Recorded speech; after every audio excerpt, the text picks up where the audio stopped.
El avión se ladea, un golpe de viento repentino atrapa sus alas frágiles, pero la mirada del piloto permanece fija, no en los instrumentos, sino en el mundo que se despliega debajo.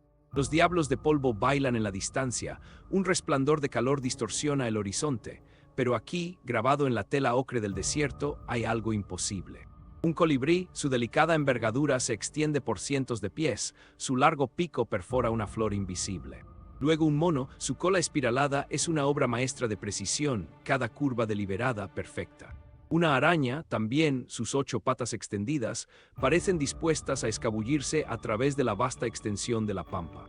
Estas no son mirajes, son figuras reales, inmensas, talladas en la tierra, líneas tan rectas, tan geométricamente perfectas, que desafían la misma noción de creación humana sin un punto de vista desde arriba. El sol brilla, reflejándose en el suelo pálido y expuesto, destacando los profundos surcos que forman estas imágenes imposibles.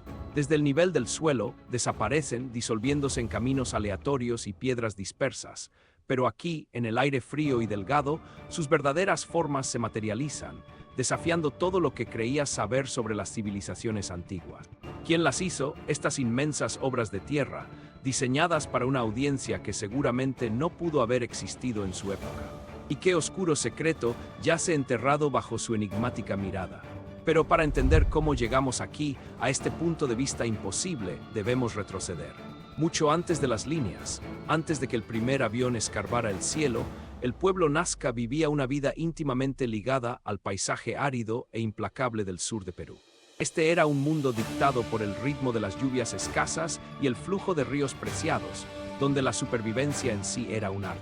Imagina, por un momento, una sociedad vibrante que prospera alrededor del 200 a.C., construyendo asentamientos de adobe, cultivando maíz, frijoles y calabazas en un entorno que constantemente amenazaba con reclamarlos. Su cerámica era exquisita, adornada con imágenes vibrantes de fertilidad, transformaciones chamánicas y cabezas, trofeo un recordatorio sombrío de sus creencias y prácticas espirituales. La vida era dura, ciertamente, pero también estaba llena de ritual y una profunda conexión con el mundo natural. Eran maestros de la irrigación, creando sofisticados acueductos subterráneos, conocidos como puquios, para extraer agua de fuentes subterráneas, un testimonio de su ingenio. Estos no eran nómadas primitivos, sino una sociedad compleja y organizada, capaz de esfuerzo colectivo monumental. Reverenciaban las montañas como fuentes de agua y el cielo como el dominio de dioses poderosos. Su existencia entera era un delicado equilibrio, una constante negociación con los elementos, haciendo que cada gota de agua fuera un commodity sagrado. No dibujaban en el suelo del desierto para una audiencia invisible, pero su reverencia por la tierra y el cielo ya era profunda, una tela esperando un pincelazo monumental. La civilización Nazca floreció en los valles de Ica y Nazca, aproximadamente desde el 100 a.C. hasta el 800 d.C., evolucionando a partir de la cultura Paracas anterior. Este período vio el desarrollo de sus tradiciones artísticas y espirituales únicas, profundamente entretejidas con su lucha contra el desierto. Su religión era animista, centrada en el culto a deidades de la naturaleza asociadas con el agua, la fertilidad y las montañas. Participaban en guerras rituales, a menudo tomando cabezas trofeo, creyendo que éstas capturaban el poder de sus enemigos y mejoraban su propia prosperidad agrícola. La capital de su influencia expandida fue Cahuachi, un centro ceremonial masivo construido con adobe, cubriendo 24 kilómetros cuadrados.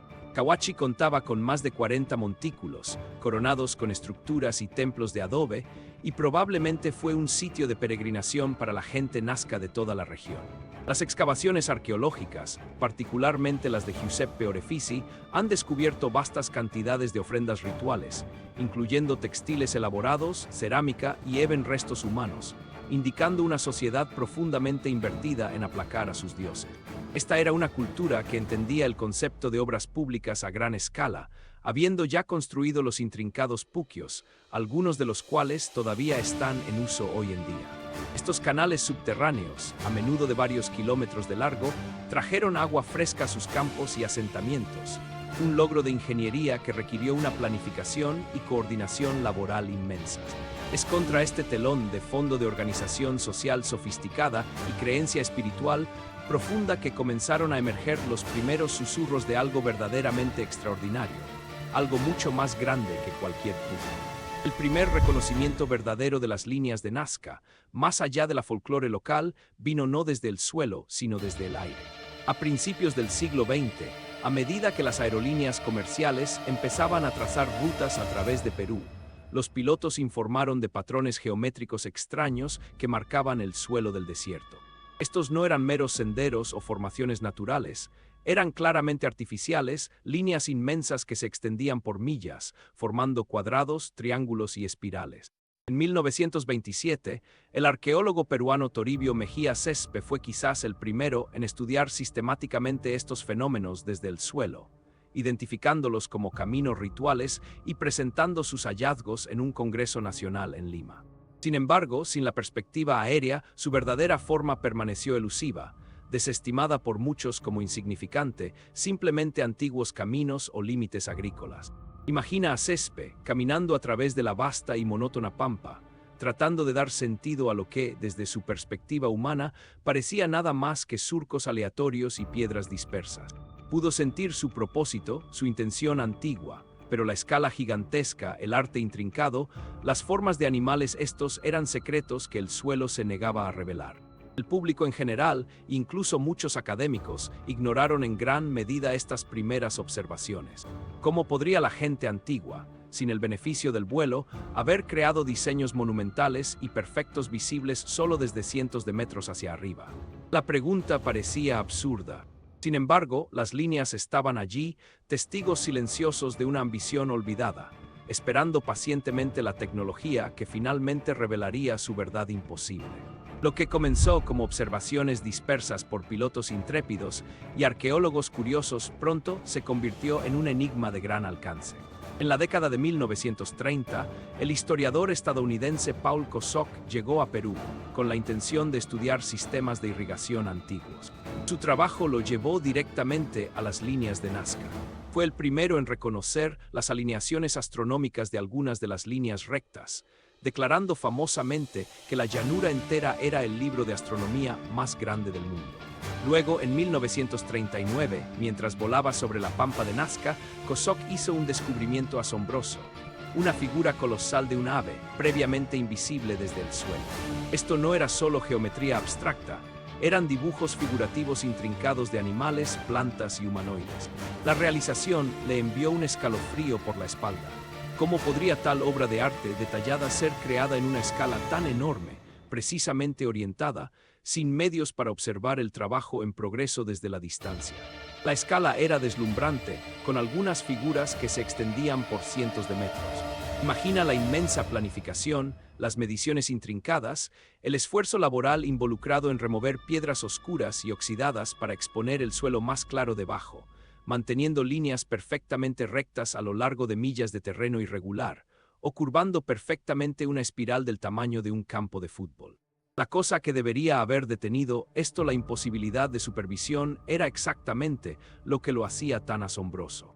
Los hallazgos de Kosok, documentados meticulosamente, transformaron las líneas de meras curiosidades en uno de los mayores enigmas arqueológicos del mundo, planteando un desafío fundamental a nuestra comprensión de las capacidades humanas antiguas.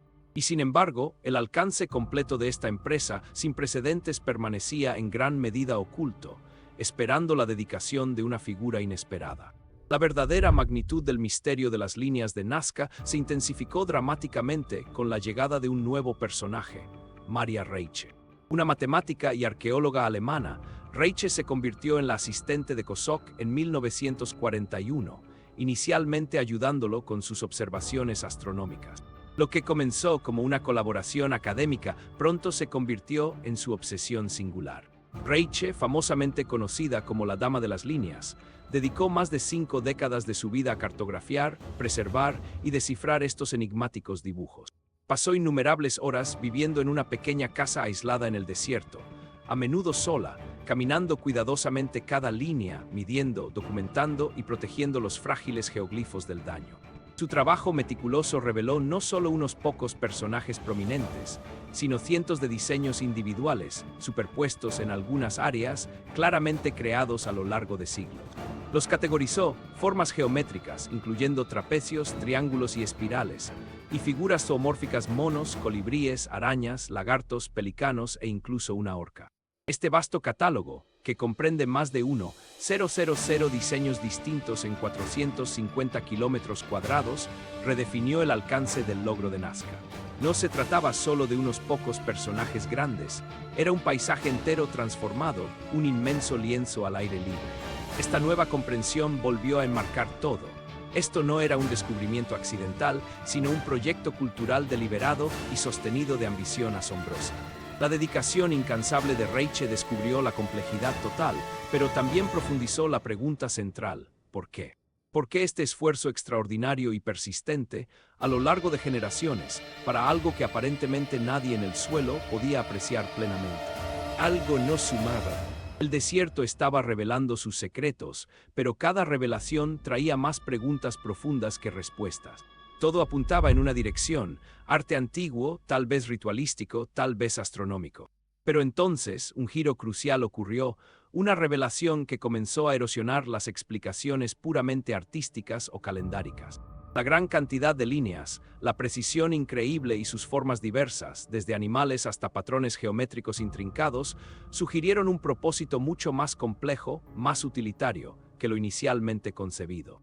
No se trataba solo de marcar solsticios o venerar a los dioses del cielo, se trataba de supervivencia. Los investigadores comenzaron a centrarse en la geografía y el clima únicos del desierto de Nazca. Este es uno de los lugares más secos de la Tierra, que recibe apenas milímetros de lluvia al año. El agua, o la falta de ella, habría sido la preocupación más apremiante para el pueblo de Nazca. El descubrimiento anterior de los puquios, sus ingeniosos acueductos subterráneos, ya sugería su sofisticada ingeniería hidráulica. Que si los geoglifos no eran mensajes puramente espirituales al cielo, sino llamadas prácticas a la tierra, o incluso guías prácticas para ubicar y gestionar su recurso más preciado. Este cambio de perspectiva, defendido por investigadores como Johan Reinhard en la década de 1980, comenzó a sugerir que las líneas de Nazca estaban intrínsecamente ligadas al agua. Las formas trapezoidales, por ejemplo, a menudo apuntan a fuentes de agua o antiguos cauces de ríos. Las figuras de animales, muchas de las cuales están asociadas con el agua o la fertilidad en las culturas andinas, podrían ser peticiones a los dioses de la montaña para pedir lluvia.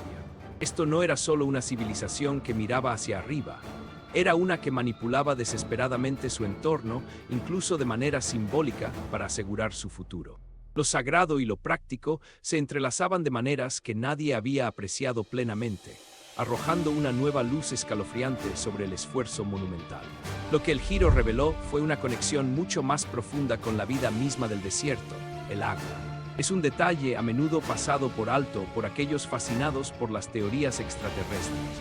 Más allá de las impresionantes figuras de animales y patrones geométricos, muchas líneas de Nazca conducen directamente a o delimitan fuentes de aguas subterráneas antiguas, a menudo conectadas a los puquios o acuíferos subterráneos. La gran cantidad de figuras trapezoidales, en particular, apunta hacia estos recursos vitales. Estas no son solo formas aleatorias, a menudo se encuentran en áreas con importancia hidrológica. Algunos investigadores proponen que las líneas servían como caminos para procesiones rituales, conectando el mundo humano con las fuentes sagradas de agua en un llamado desesperado por lluvia y fertilidad en un entorno cada vez más árido. Imagina a sacerdotes y aldeanos caminando por estos vastos caminos sagrados, sus oraciones resonando a través de las llanuras desoladas, creyendo que sus movimientos precisos y ofrendas en estos caminos grabados apaciguarían a los dioses de la montaña.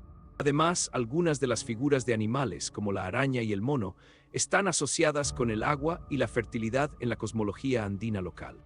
La araña a veces se relaciona con la lluvia, mientras que el mono, con sus manos que agarran, podría simbolizar la recolección de agua. Esto va más allá de la simple irrigación. Es un sistema complejo de creencias y prácticas, donde el acto físico de crear y recorrer estas líneas fue una parte integral de su estrategia de supervivencia, un acto monumental de oración hidrológica grabado en la tierra misma. Revela una sociedad que, enfrentada a amenazas existenciales, recurrió tanto a la ingeniería avanzada como a la expresión espiritual profunda, entrelazándolas en una escala casi inimaginable. La creación de las líneas de Nazca no fue un acto solitario de genio, ni fue un estallido espontáneo de expresión artística. Fue una empresa inmensa y multigeneracional que exigía un costo humano asombroso. Aunque no podemos identificar a un solo artista, podemos imaginar la vida de los miles que laboraron, año tras año, siglo tras siglo. Considera un hipotético trabajador Nazca, tal vez un joven llamado Warak, en el año 350 DC. Warak, como innumerables otros, habría pasado sus días bajo el sol despiadado del desierto, cuidadosamente limpiando piedras oscuras y oxidadas del suelo de yeso más claro debajo. Habría utilizado herramientas simples, picas de piedra, palas de madera y peraps cuerdas para la topografía. Cada línea recta, cada curva de una ala de colibrí, cada ángulo geométrico preciso, habría sido el resultado de un trabajo agotador y repetitivo. Sus manos estarían callosas, su piel perpetuamente reseca. Habría seguido las instrucciones de diseñadores maestros, tal vez transmitidas a través de modelos a pequeña escala o comandos verbales, manteniendo una precisión increíble a lo largo de vastas distancias. Una tarea imposible sin una guía desde arriba o un sistema de topografía terrestre altamente sofisticado. ¿Qué sacrificó Warak? Su juventud, su fuerza, su vida entera, dedicada a crear algo que él mismo nunca podría ver o comprender en su totalidad. Esto no era simplemente un trabajo, era un deber sagrado entrelazado con la supervivencia de su comunidad. El esfuerzo colectivo requerido para mantener un proyecto tan inmenso, que abarca generaciones, habla de una cohesión social sin precedentes y una imperativa espiritual profunda. No estaban simplemente dibujando en el desierto, estaban sacrificando en él, dando su esencia misma para aplacar fuerzas invisibles en una lucha desesperada por la vida. El verdadero costo humano no se mide en valor monetario, sino en el sudor incalculable, el trabajo y la fe inquebrantable de un pueblo que enfrenta una crisis existencial.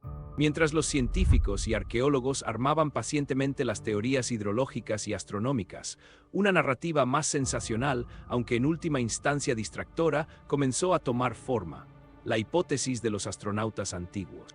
Popularizada por Erich von Däniken en su libro de 1968 Carros de los Dioses. Esta teoría postulaba que las líneas de Nazca eran pistas de aterrizaje para naves espaciales extraterrestres o mensajes para visitantes alienígenas.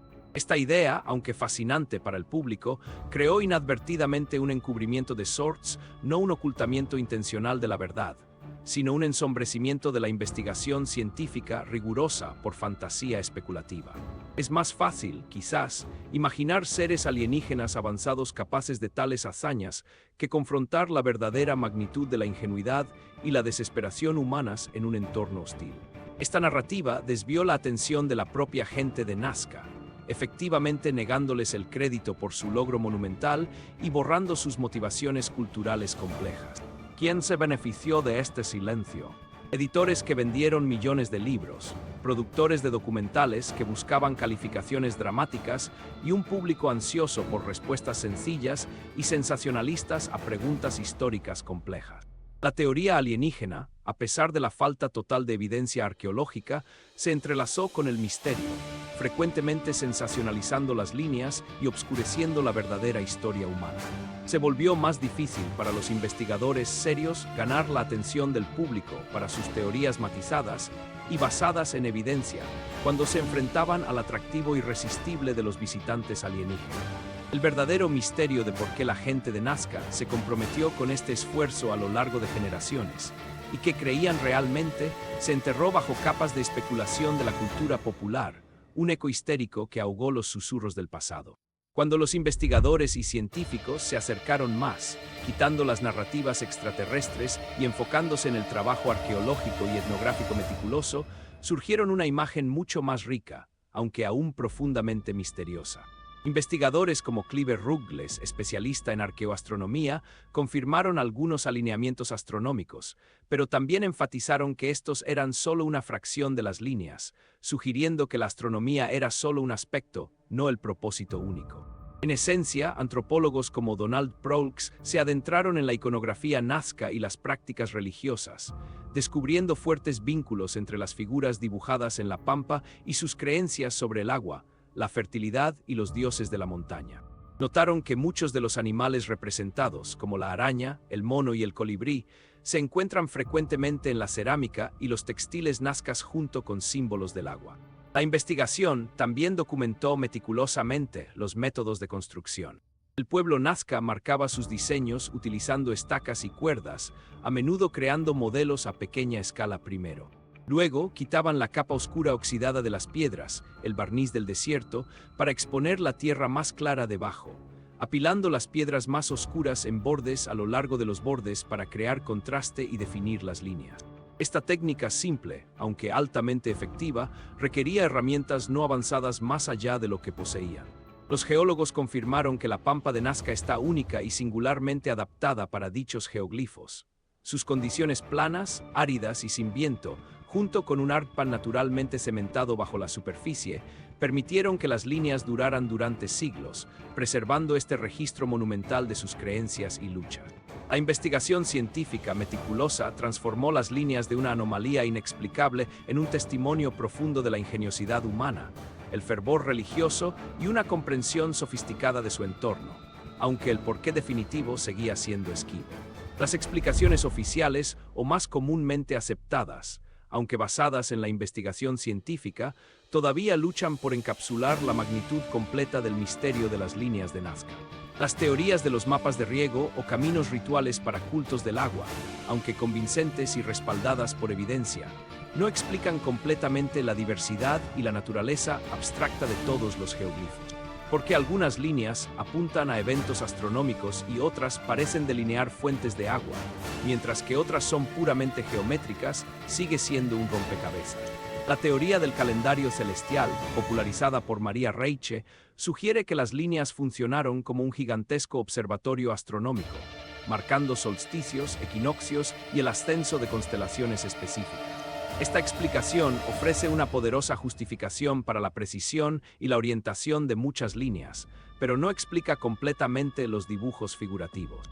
¿Por qué grabar una araña o un mono colosal en el suelo del desierto si el propósito principal es solo rastrear movimientos celestes? Además, la escala de los geoglifos, a menudo abarcando cientos de metros, parece desproporcionada para caminos rituales de nivel de suelo o simples marcadores. Mientras que las culturas antiguas a menudo infundían significado sagrado en sus paisajes, las líneas de Nazca representan un ejemplo extremo de esta práctica. Las respuestas falsas no son necesariamente incorrectas, pero son incompletas. Cada teoría ofrece un fragmento del rompecabezas, una verdad parcial, pero ninguna sintetiza completamente el esfuerzo monumental, la larga línea de tiempo de creación y la impresionante variedad de diseños en un solo propósito coherente y universalmente aceptado. No se sostienen por completo porque las líneas de Nazca no son una entidad de un solo propósito, sino una expresión evolutiva y en capas de la cosmovisión de una civilización entera, enfrentando desafíos que apenas comenzamos a comprender. La teoría más creíble, sintetizada a partir de décadas de investigación multidisciplinaria, establece que las líneas de Nazca representan un vasto paisaje ritual sagrado, intrínsecamente vinculado al agua, la fertilidad y las observaciones astronómicas, todos cruciales para la supervivencia de su civilización. La evidencia apunta hacia un propósito multifuncional, evolucionando durante siglos. Las líneas sirvieron como caminos procesionales para rituales del agua elaborados, conectando a la comunidad con recursos vitales y dioses de la montaña reverenciados.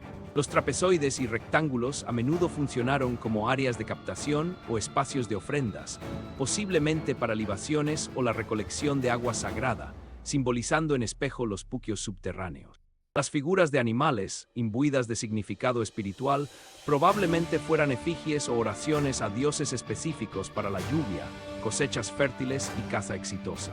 La araña, por ejemplo, estaba asociada con la lluvia y la abundancia, el colibrí con la fertilidad y el mono con el agua en general.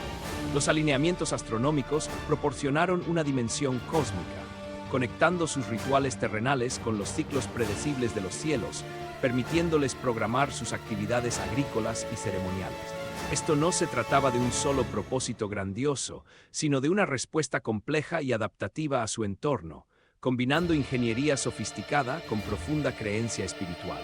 Fue un acto colectivo masivo de devoción y desesperación, una súplica generacional grabada en la propia tela de su mundo. Las líneas no estaban destinadas a ser vistas desde arriba en el sentido moderno, sino que eran parte de una geografía sagrada, un espacio ritual vivo y respirable. Eran una forma monumental de comunicación, con sus dioses, con la tierra y quizás con generaciones futuras sobre la importancia capital de su agua que da vida. La verdad más cercana es que las líneas de Nazca son la respuesta desesperada, hermosa y profundamente humana de una sociedad sofisticada que enfrenta el desafío ambiental definitivo, dejando un testimonio duradero de su fe y su ingeniosidad perdurables. El hecho más perturbador sobre las líneas de Nazca no es su origen, ni su propósito, sino su fragilidad y su sombrío futuro. Estas obras monumentales, que han perdurado durante más de 500 años, ahora están severamente amenazadas por la actividad humana moderna. Las condiciones que las preservaron, el clima árido y la falta de viento, no son rivales para el turismo sin control, la minería ilegal y, más devastadoramente, el cambio climático. La carretera panamericana corta a través de algunos de los geoglifos más pequeños, y el tráfico de vehículos no autorizado fuera de la carretera puede causar daños irreparables en momentos. Peor aún, los eventos climáticos extremos, particularmente las lluvias intensas, que se están volviendo más frecuentes e intensas debido al calentamiento global, están erosionando la capa superficial delicada, lavando líneas que han sobrevivido milenios. En 2014, una protesta de Greenpeace que involucró a activistas caminando directamente sobre un área frágil cerca del geoglifo del colibrí causó un escándalo generalizado y daños irreversibles, destacando la precariedad de su existencia. Estas no son estructuras robustas de piedra, son incisiones superficiales en la tierra, fáciles de borrar con un paso descuidado o una lluvia repentina. Imagina la súplica multigeneracional de una civilización entera, grabada en el suelo, ahora siendo lentamente, aunque inadvertidamente, borrada del registro histórico por los mismos descendientes que se maravillan ante ellas. Es una destrucción silenciosa y continua de un patrimonio cultural irreemplazable, un lento borrado de un mensaje desesperado del pasado. El mayor misterio no es cómo se hicieron, sino si sobrevivirán a nuestra existencia. Su eventual desaparición por nuestra propia mano sería el encubrimiento más profundo y trágico de todos, silenciando una voz de la antigüedad para siempre. Las líneas de Nazca se erigen como un testimonio escalofriante de la búsqueda humana de significado y supervivencia frente a obstáculos abrumadores. Desafían nuestras percepciones de las capacidades antiguas, obligándonos a reconciliar lo aparentemente imposible con lo profundamente humano. ¿Qué nos dice esto sobre la naturaleza humana? Revela nuestra capacidad para esfuerzo colectivo monumental, impulsado por una profunda convicción espiritual y una necesidad desesperada de controlar un mundo incontrolable. Habla de nuestro innato deseo de conectar con algo más grande que nosotros, de dejar una marca y de comunicarnos a través de generaciones, incluso si la audiencia es desconocida o invisible. El pueblo Nazca, enfrentado a la sequía existencial, vertió su fe y su trabajo en estas oraciones terrenales, dejando atrás un legado asombroso que sigue desconcertando e inspirando. Sin embargo, su historia también sirve como una advertencia sombría.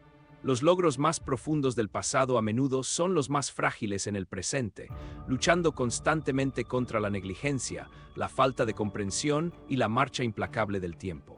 El misterio de las líneas de Nazca no es solo sobre personas antiguas dibujando en un desierto, es sobre nuestra responsabilidad de preservar su poderoso mensaje silencioso antes de que sea demasiado tarde, antes de que el desierto recupere sus secretos, no a través de procesos naturales, sino a través de la indiferencia humana. Somos los guardianes de su legado imposible y su destino ahora descansa en nuestras manos. Si esto te mantuvo despierto por la noche, suscríbete. Publicamos historias oscuras cada semana.